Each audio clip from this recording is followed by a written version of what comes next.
दोस्तों, भारत की सीमाओं पर इस वक्त जो कूटनीतिक तूफान उठ रहा है, उसने सिर्फ दिल्ली ही नहीं बल्कि पूरे दक्षिण एशिया की राजनीति को हिलाकर रख दिया है। एक तरफ अवैध घुसपैठ और राष्ट्रीय सुरक्षा का पुराना मुद्दा फिर से भड़क चुका है, तो दूसरी तरफ पड़ोसी देश ने अब इस पूरे मामले को एक बड़े अंतरराष्ट्रीय सौदे में बदलने की कोशिश शुरू कर दी है। सवाल सिर्फ सीमा पार से आए लोगों का नहीं है, सवाल भारत की संप्रभुता, सुरक्षा और उस राजनीतिक इच्छा शक्ति का है जिसके दम पर नई दिल्ली पूरी दुनिया के सामने अपनी शर्तों पर फैसले लेने का दावा करती है। लेकिन अब ढाका से आई नई पेशकश ने पूरे समीकरण को उलझाकर रख दिया है, क्योंकि पहली बार पड़ोसी देश ने खुले मंच से अपने नागरिकों को वापस लेने की बात तो मान ली है, लेकिन बदले में ऐसी शर्त रख दी है जिसने पूरे देश में राजनीतिक और रणनीतिक बहस छेड़ दी है।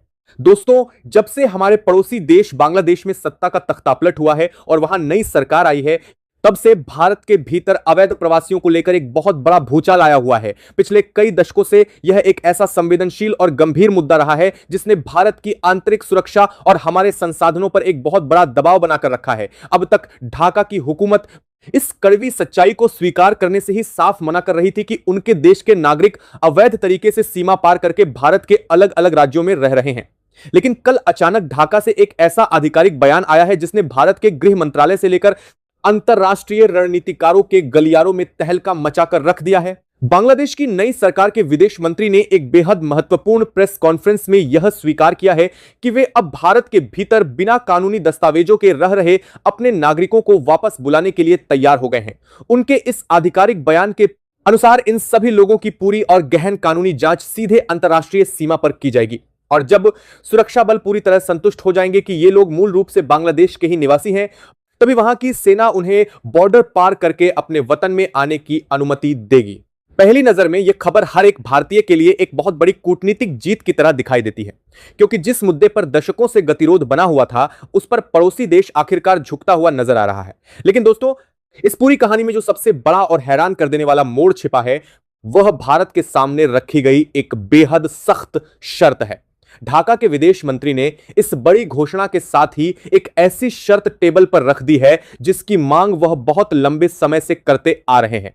इस मुद्दे पर बात करते हुए उनके तेवर अचानक बदल गए और उन्होंने एक तरह से कूटनीतिक चेतावनी देते हुए कहा कि अगर भारत सरकार ने उनकी इस बेहद पुरानी और मुख्य मांग को स्वीकार नहीं किया, तो वे एक भी नागरिक को अपने बॉर्डर के पार वापस नहीं बुलाएंगे। उनके इस कड़े रुख से एक बात पूरी तरह साफ हो चुकी है कि वे इस मानवीय और सुरक्षा से जुड़े मुद्दे पर भारत के साथ एक बहुत बड़ा सौदा करने की कोशिश कर रहे हैं। यानी समीकरण बिल्कुल सीधा है। पहले भारत को उनकी वह ऐतिहासिक शर्त माननी होगी और उसके बाद ही सीमा पर इन प्रवासियों की घर वापसी की प्रक्रिया शुरू हो पाएगी। अब यहां सबसे बड़ा और गंभीर सवाल यह उठता है कि आखिर वह कौन सी ऐसी शर्त है जिसके दम पर बांग्लादेश भारत जैसे विशाल देश को कूटनीतिक रूप से घेरने की कोशिश कर रहा है। क्या वह शर्त भारत के जल संसाधनों से जुड़ी है या फिर अंतरराष्ट्रीय सीमाओं के किसी पुराने विवाद को लेकर है? और सबसे बड़ी बात, क्या प्रधानमंत्री नरेंद्र मोदी की सरकार अपने राष्ट्रीय स्वाभिमान और देश की सुरक्षा से समझौता करके पड़ोसी देश की जिद के आगे झुकेगी, या फिर भारत इस ब्लैकमेलिंग का जवाब देने के लिए कोई और ही गुप्त और बेहद आक्रामक कूटनीतिक चक्रव्यूह तैयार कर चुका है? आज की इस विशेष रिपोर्ट में हम आपको ढाका से लेकर नई दिल्ली तक चल रहे इस पूरे विवाद की अंदरूनी और प्रामाणिक सच्चाई से रूबरू कराएंगे। वीडियो को बिना स्किप किए अंत तक देखिएगा, क्योंकि आज का यह विश्लेषण हमारे देश की सुरक्षा और सीमाओं के भविष्य से जुड़ा हुआ है। दोस्तों, बस आपसे एक छोटा सा रिक्वेस्ट है कि वीडियो को एक लाइक कर दीजिए। इस पूरे कूटनीतिक घटनाक्रम की गहराई में जाने के लिए हमें सबसे पहले यह समझना होगा कि आखिर कल तक जो देश इस बात को मानने के लिए भी तैयार नहीं था कि उसके नागरिक सीमा पार कर रहे हैं, वह आज अचानक उन्हें वापस बुलाने के लिए इतना उतावला क्यों हो गया है? दशकों से भारत और बांग्लादेश के बीच यह एक ऐसा गतिरोध रहा है जिस पर दोनों पक्षों के बीच सौहार्दपूर्ण बातचीत तो होती थी, लेकिन जमीनी स्तर पर कोई ठोस नतीजा नहीं निकल पाता था। पुरानी सरकारों के समय ढाका का रुख हमेशा यह रहता था कि उनके देश की अर्थव्यवस्था तेजी से आगे बढ़ रही है, इसलिए उनके नागरिकों को किसी दूसरे देश में जाने की कोई आवश्यकता ही नहीं है। लेकिन हाल ही में पड़ोसी कंट्री के भीतर जो ऐतिहासिक राजनीतिक उथल पुथल हुई है और सत्ता की कमान जिन नए हाथों में गई है, उसने वहां की प्राथमिकताओं को पूरी तरह से बदल कर रख दिया है। वहां की नई अंतरिम व्यवस्था इस समय अंतरराष्ट्रीय मंच पर अपनी साख साबित करने और भारत के साथ अपने रिश्तों को एक नए सिरे से परिभाषित करने के भारी दबाव में है। इसी दबाव का परिणाम है कि वहां के विदेश मंत्रालय को कल सार्वजनिक रूप से यह घोषणा करनी पड़ी कि वे भारत में बिना वैध दस्तावेजों के रह रहे अपने प्रवासियों की पहचान करने और उन्हें वापस अपने वतन लाने की प्रक्रिया शुरू करने के लिए सैद्धांतिक रूप से सहमत हैं। वहां के शासन ने यह भी साफ किया है कि इस पूरी प्रक्रिया को बेहद पारदर्शी और सुरक्षित बनाने के लिए वे सीमा पर एक विशेष संयुक्त जांच तंत्र ज्वाइंट वेरिफिकेशन मैकेनिज्म स्थापित करना चाहते हैं, ताकि केवल वास्तविक नागरिकों को ही सेना की अनुमति के बाद वापस आने दिया जाए, जिससे सुरक्षा में कोई चूक ना हो। पहली नजर में यह कूटनीतिक बदलाव भारत के लिए एक बहुत बड़ी सफलता की तरह दिखाई देता है, क्योंकि यह हमारी आंतरिक सुरक्षा और जनसांख्यिकीय संतुलन, डेमोग्राफिक बैलेंस को बनाए रखने की दिशा में एक बड़ा कदम हो सकता है। लेकिन अंतरराष्ट्रीय संबंधों में कोई भी देश बिना किसी बड़े स्वार्थ के इतना बड़ा कदम नहीं उठाता। ढाका इस समय बहुत अच्छी तरह जानता है कि भारत के साथ व्यापार, कनेक्टिविटी और बिजली आपूर्ति जैसे महत्वपूर्ण क्षेत्रों में उसका भविष्य कितना गहराई से जुड़ा हुआ है।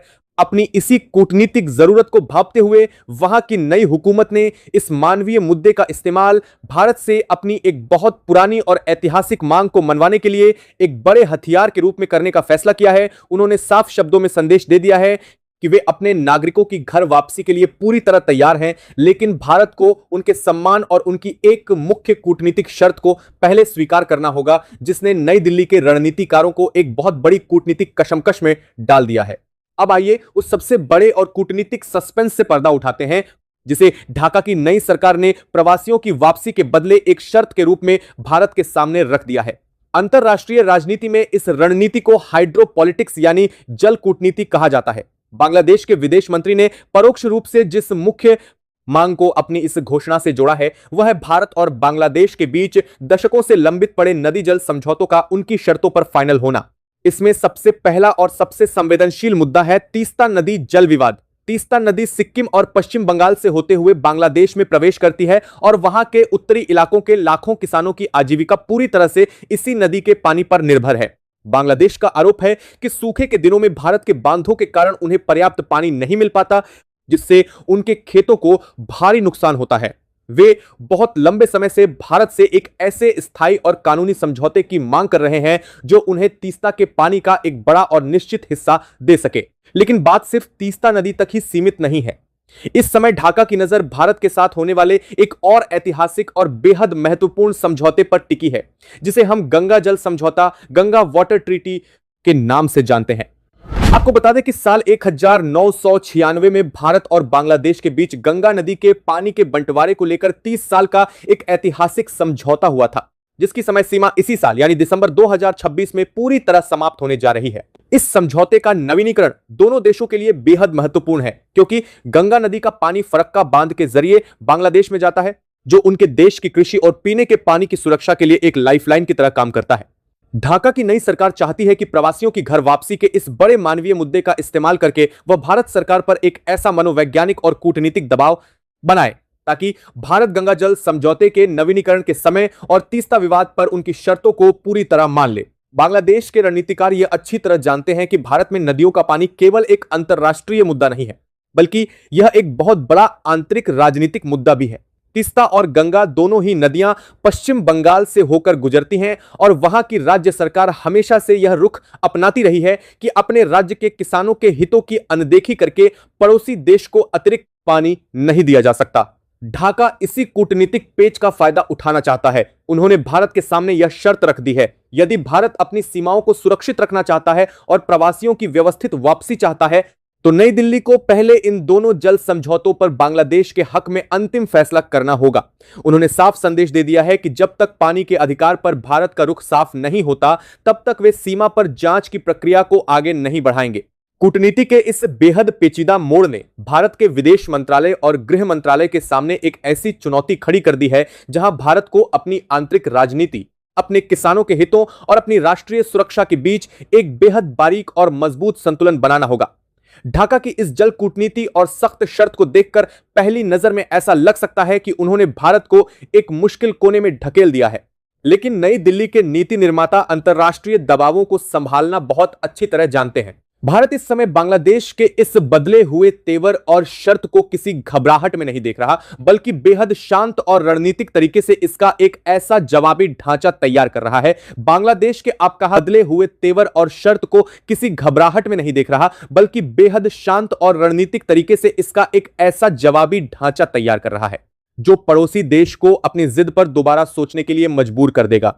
भारत बहुत अच्छी तरह समझता है कि प्रवासियों की घर वापसी एक बहुत ही महत्वपूर्ण मानवीय और सुरक्षा से जुड़ा मुद्दा है, लेकिन इसके बदले में देश के किसानों के हितों या अपने जल संसाधनों की संप्रभुता का सौदा नहीं किया जा सकता। इसीलिए भारत की जवाबी रणनीति बहुत ही व्यवहारिक और बहुआयामी है। भारत के रणनीतिकारों ने ढाका को यह साफ संदेश देना शुरू कर दिया है कि द्विपक्षीय संबंध कभी भी एक तरफा शर्तों पर नहीं चल सकते। भारत ने स्पष्ट किया है कि तीस्ता नदी का मुद्दा पूरी तरह से पश्चिम बंगाल राज्य सरकार की सहमति पर निर्भर है, क्योंकि भारतीय संविधान के अनुसार जल राज्यों का विषय है। ऐसे में केंद्र सरकार किसी भी अंतर्राष्ट्रीय दबाव में आकर राज्य के हितों की अनदेखी नहीं करेगी। इसके साथ ही गंगा जल समझौते के नवीनीकरण को लेकर भारत का रुख यह है कि दोनों देशों के तकनीकी विशेषज्ञों की कमेटी पहले पानी की उपलब्धता और पिछले 30 सालों के आंकड़ों का गहन अध्ययन करेगी और उसी के बाद पूरी तरह से तार्किक और पारदर्शी तरीके से नए समझौते की रूपरेखा तय की जाएगी। भारत किसी भी ऐसे समझौते पर हस्ताक्षर नहीं करेगा जो कूटनीतिक दबाव या किसी शर्त के तहत थोपा गया हो। भारत इस समय ढाका को उसकी आर्थिक और रणनीतिक निर्भरता का एहसास कराने की रणनीति पर काम कर रहा है। बांग्लादेश बहुत अच्छी तरह जानता है कि उसकी अर्थव्यवस्था के विकास में भारत से मिलने वाली बिजली, आवश्यक वस्तुओं की आपूर्ति और पारगमन सुविधाएं, ट्रांजिट फैसिलिटीज कितनी बड़ी भूमिका निभाती हैं। अगर दोनों देशों के बीच अविश्वास की खाई और गहरी होती है तो इसका सीधा असर उनके अपने आर्थिक विकास पर पड़ेगा। भारत कूटनीतिक स्तर पर यह संदेश दे रहा है कि सीमा पर अवैध प्रवासियों की पहचान और उनकी व्यवस्थित वापसी खुद बांग्लादेश की अंतर्राष्ट्रीय साख के लिए जरूरी है, क्योंकि कोई भी जिम्मेदार देश अपने नागरिकों को बिना वैध दस्तावेजों के दूसरे देश में रहने की अनुमति नहीं दे सकता। नई दिल्ली की यह दूरदर्शी कूटनीति अब ढाका को यह सोचने पर मजबूर कर रही है कि भारत के साथ कड़े तेवर दिखाने के बजाय टेबल पर बैठकर बातचीत के जरिए बीच का रास्ता निकालना ही दोनों देशों के दीर्घकालिक भविष्य के लिए सबसे सुरक्षित और समझदारी भरा कदम होगा। संक्षेप में कहें तो भारत और बांग्लादेश के बीच प्रवासियों की घर वापसी को लेकर शुरू हुआ यह नया कूटनीतिक अध्याय केवल दो देशों के बीच का सीमा विवाद नहीं है। यह असल में नए भारत की उस परिपक्व और दृढ़ नीति की परीक्षा है, जहां हम अपने पड़ोसियों के साथ सौहार्दपूर्ण संबंध तो चाहते हैं, लेकिन अपने राष्ट्रीय स्वाभिमान, आंतरिक सुरक्षा और अपने नागरिकों के हक की कीमत पर किसी भी तरह का एक तरफा समझौता स्वीकार नहीं कर सकते। तीस्ता नदी और गंगा जल समझौते जैसे बड़े मुद्दों को प्रवासियों की वापसी की शर्त बनाकर भारत पर दबाव बनाने की ढाका की यह कोशिश कूटनीतिक रूप से भले ही एक चाल हो, लेकिन नई दिल्ली ने बहुत स्पष्ट कर दिया है कि टेबल पर बातचीत हमेशा बराबरी और सम्मान के आधार पर ही होगी। भारत ने हमेशा एक जिम्मेदार पड़ोसी का फर्ज निभाया है, लेकिन जब बात देश की सीमाओं की सुरक्षा और आंतरिक स्थिति की आती है तो भारत के नीति निर्माता किसी भी तरह के कूटनीतिक दबाव के आगे झुकने वाले नहीं हैं। आने वाले समय में यह देखना बेहद दिलचस्प होगा कि ढाका की नई हुकूमत भारत की इस व्यावहारिक और मजबूत रणनीति को किस तरह लेती है। लेकिन एक बात पूरी तरह से साफ होता है, भारत के नीति निर्माता किसी भी तरह के कूटनीतिक दबाव के आगे झुकने वाले नहीं है। चूंकि है कि आधुनिक भारत अपनी सुरक्षा प्राथमिकताओं को लेकर पूरी तरह सजग है और बिना किसी हड़बड़ाहट के हर कूटनीतिक चुनौती का जवाब बेहद सलीके और मजबूती से देना जानता है। दोस्तों, बांग्लादेश द्वारा प्रवासियों की वापसी के बदले रखी गई इस जल समझौते की शर्त पर आपकी क्या राय है? क्या आपको लगता है कि भारत को अपनी आंतरिक राजनीति और किसानों के हितों को ध्यान में रखकर ही कोई फैसला करना चाहिए? अपनी मूल्यवान और निष्पक्ष राय नीचे कमेंट सेक्शन में लिखकर हमें जरूर बताएं। दंगाइयों की जेब से सरकारी संपत्ति के नुकसान की भरपाई करना और तुष्टीकरण की राजनीति को समाप्त करके कानून का राज स्थापित करना एक ऐसे नए बंगाल की शुरुआत है जिसकी कल्पना किसी ने नहीं की थी। दूसरी तरफ बंगाल के सीमावर्ती इलाकों में बीएसएफ और राज्य पुलिस के बीच अब तक का सबसे बड़ा समन्वय अभियान शुरू कर दिया गया है। मालदा, मुर्शिदाबाद और उत्तर 24 परगना के कई हिस्सों में आधुनिक निगरानी उपकरण लगाए जा रहे हैं। ड्रोन कैमरों से लगातार निगरानी की जा रही है और रात के समय थर्मल इमेजिंग सिस्टम का इस्तेमाल शुरू कर दिया गया है। सुरक्षा एजेंसियों का मानना है कि लंबे से समय से सीमा के खुले इलाकों का फायदा उठाकर न सिर्फ घुसपैठ बल्कि हथियार और नकली मुद्रा की तस्करी भी बड़े स्तर पर होती रही है। अब सरकार की योजना है कि अगले 6 महीनों के भीतर इन सभी संवेदनशील रूट्स को पूरी तरह सील कर दिया जाए। राज्य सरकार के इस अभियान का असर अब स्थानीय राजनीति पर भी साफ दिखाई देने लगा है। कई जिलों में ऐसे नेताओं के करीबी लोग अचानक गायब होने लगे हैं जिन पर अवैध वसूली और जमीन कब्जाने के आरोप लगते रहे थे। सूत्रों के अनुसार कई प्रभावशाली सिंडिकेट ऑपरेटर राज्य छोड़कर दूसरे शहरों में छिपने की कोशिश कर रहे हैं। यही कारण है कि पुलिस ने एयरपोर्ट, रेलवे स्टेशन और अंतर्राज्यीय बॉर्डर पर भी निगरानी बढ़ा दी है। आर्थिक अपराध शाखा ने कई संदिग्ध बैंक खातों को फ्रीज करने की प्रक्रिया भी शुरू कर दी है। जांच एजेंसियों का कहना है कि अवैध कारोबार से जुड़े पैसों का इस्तेमाल चुनावी नेटवर्क और भीड़ जुटाने जैसी गतिविधियों में किया जाता रहा है। इस पूरे घटनाक्रम के बीच राज्य सरकार ने शिक्षा और धार्मिक संस्थानों को लेकर भी बड़ा फैसला लिया है। सरकार ने सभी निजी और सरकारी मदरसों, ट्रस्टों और धार्मिक संस्थाओं की फंडिंग की विशेष जांच के आदेश दिए हैं। प्रशासन का कहना है कि किसी भी धार्मिक संस्था को कानून से ऊपर नहीं माना जाएगा और यदि किसी संस्था का इस्तेमाल कट्टरता फैलाने या अवैध गतिविधियों के लिए किया गया तो उसके खिलाफ सीधी कानूनी कार्रवाई होगी। इस फैसले के बाद पूरे राज्य में राजनीतिक बहस तेज हो गई है। हालांकि सरकार का दावा है कि यह कार्रवाई किसी धर्म के खिलाफ नहीं बल्कि सिर्फ कानून व्यवस्था और राष्ट्रीय सुरक्षा को मजबूत करने के लिए की जा रही है। उधर कोलकाता हाई कोर्ट में भी कई महत्वपूर्ण याचिकाएं दाखिल हुई हैं जिनमें राज्य में चल रही बुलडोजर कार्रवाई और अवैध निर्माणों के खिलाफ अभियान का समर्थन किया गया है। कई सामाजिक संगठनों ने अदालत में कहा है कि वर्षों से अवैध कब्जों और राजनीतिक संरक्षण के कारण आम नागरिकों का जीवन प्रभावित हुआ है और अब पहली बार प्रशासन निष्पक्ष तरीके से कार्रवाई करता दिखाई दे रहा है। वहीं दूसरी ओर कुछ संगठनों ने सरकार पर कार्रवाई के दौरान मानवाधिकारों की अनदेखी करने का आरोप लगाया है। अदालत ने फिलहाल राज्य सरकार से विस्तृत रिपोर्ट मांगी है और पूरे मामले की सुनवाई अगले सप्ताह तय की गई है। सबसे ज्यादा चर्चा इस वक्त उस गुप्त रिपोर्ट को लेकर हो रही है जिसे हाल ही में केंद्रीय एजेंसियों ने राज्य सरकार के साथ साझा किया है। सूत्रों के मुताबिक इस रिपोर्ट में दावा किया गया है कि सीमा पार बैठे कुछ नेटवर्क पश्चिम बंगाल के अंदर अस्थिरता फैलाने की साजिश रच रहे थे। रिपोर्ट में सोशल मीडिया के जरिए युवाओं को भड़काने, सांप्रदायिक तनाव बढ़ाने और प्रशासनिक कार्रवाई को हिंसक रूप देने की योजनाओं का भी जिक्र किया गया है। यही कारण है कि अब साइबर सेल को अतिरिक्त शक्तियां दी गई हैं और सोशल मीडिया पर निगरानी कई गुना बढ़ा दी गई है। इस बीच बंगाल के व्यापारिक समुदाय ने भी सरकार के नए रुख का खुलकर समर्थन करना शुरू कर दिया है। कोलकाता, सिलीगुड़ी और दुर्गापुर के कई व्यापारी संगठनों ने प्रेस कॉन्फ्रेंस करके कहा है कि अगर राज्य में कानून व्यवस्था मजबूत होती है और रंगदारी तथा अवैध वसूली खत्म होती है तो निवेश का माहौल पूरी तरह बदल सकता है। कई उद्योगपतियों ने संकेत दिए हैं कि वे अब बंगाल में नए प्रोजेक्ट लगाने पर विचार कर रहे हैं। सरकार इसे अपने लिए बड़ी उपलब्धि मान रही है क्योंकि लंबे समय से बंगाल पर उद्योगों के पलायन का आरोप लगता रहा है। इसी बीच राज्य सचिवालय से एक और बड़ा आदेश जारी हुआ है जिसने पूरे प्रशासनिक ढांचे में खलबली मचा दी है। आदेश के अनुसार अब हर जिले के पुलिस अधीक्षक और जिलाधिकारी को हर 15 दिन में कानून व्यवस्था, अवैध कब्जों, घुसपैठ और संगठित अपराध पर विस्तृत रिपोर्ट सीधे मुख्यमंत्री कार्यालय को भेजनी होगी। यदि किसी जिले में अपराध नियंत्रण में लापरवाही पाई गई तो संबंधित अधिकारी की जवाबदेही तय की जाएगी। इस फैसले को सरकार के अब तक के सबसे आक्रामक प्रशासनिक सुधारों में से एक माना जा रहा है। राजनीतिक विश्लेषकों का मानना है कि बंगाल की राजनीति अब पूरी तरह नए दौर में प्रवेश कर चुकी है। वर्षों तक पहचान की राजनीति और स्थानीय दबाव समूहों के इर्द गिर्द घूमने वाली सत्ता अब कानून व्यवस्था और राष्ट्रीय सुरक्षा को सबसे बड़ा मुद्दा बनाने की कोशिश कर रही है। यही कारण है कि पूरे देश की नजर अब पश्चिम बंगाल पर टिक गई है। अगर सरकार अपने इन अभियानों को बिना रुके और बिना राजनीतिक दबाव के आगे बढ़ाने में सफल रहती है तो आने वाले समय में बंगाल की प्रशासनिक और राजनीतिक तस्वीर पूरी तरह बदल सकती है। लेकिन सबसे बड़ा सवाल अब भी यही बना हुआ है कि क्या यह सख्त मॉडल जमीन पर लंबे समय तक टिक पाएगा या फिर राजनीतिक और सामाजिक दबाव के कारण धीरे धीरे कमजोर पड़ जाएगा।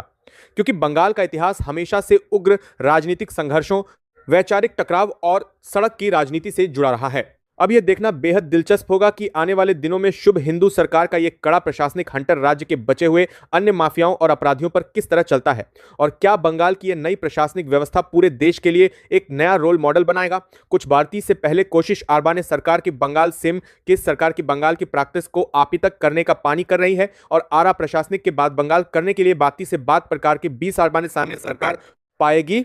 आप सभी इस पूरे बड़े प्रशासनिक बदलाव, यूपी स्टाइल हरजाना वसूली और मालदा बॉर्डर पर हो रही इस ऐतिहासिक फेंसिंग के बारे में क्या सोचते हैं?